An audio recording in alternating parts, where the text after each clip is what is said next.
All right, so here I am with my lovely mother, and in keeping kind of with the Illumination Project theme, I'm wanting to give people a flavor of what I'm telling people to do over and over, which is have intergenerational, interseasonal conversations. So single people, dating people, married people, young, old, all talking about relationships and God and male-female dynamics together.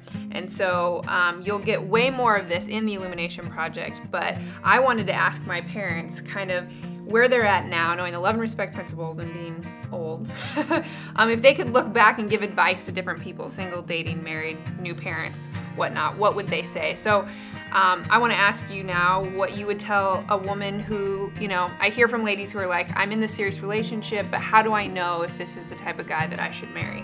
What would you tell someone like that? Well, first of all, what are other people saying to you? Yeah. That are around you? Are there any red flags? Does anybody say, ooh, this is not good? Are you resistant to that? Yeah. Are you resistant to anybody else's counsel in your life?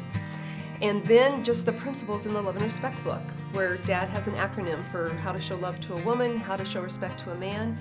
And those are just a really good checklist that you could go through and say, okay, do I feel loved in these different areas? Do I feel like he could meet that need that I'm going to have as a woman? Yeah. And maybe if you haven't been able, you've found yourself shutting down, and maybe that's why you have these red flags, and you're like, am I shutting down because he's actually a bad dude, or am I shutting down because I haven't been able to articulate what I need? Right. And so women are saying, this book helps me articulate. Mm-hmm. So then what? Let's say she articulates what she feels may be missing from the relationship.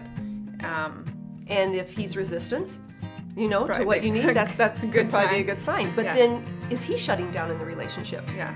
And maybe you could find out why he's shutting down by seeing this acronym for respect. Yeah. And we have so many women saying, I had no idea that I was being disrespectful in that, or that this would make him feel respected. Yeah. So what I hear you basically saying for that girl, it's like, how do I know if this guy I should move forward is, well, you don't know that guy. Yeah.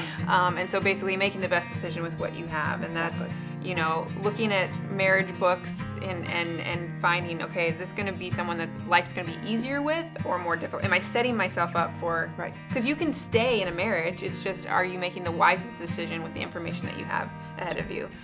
Because we don't know what decisions that person's going to make down the road. Right. But you make the wisest decision with what you have. So it's marriage books, seeking wise counsel, and obviously being prayerful. So. Right.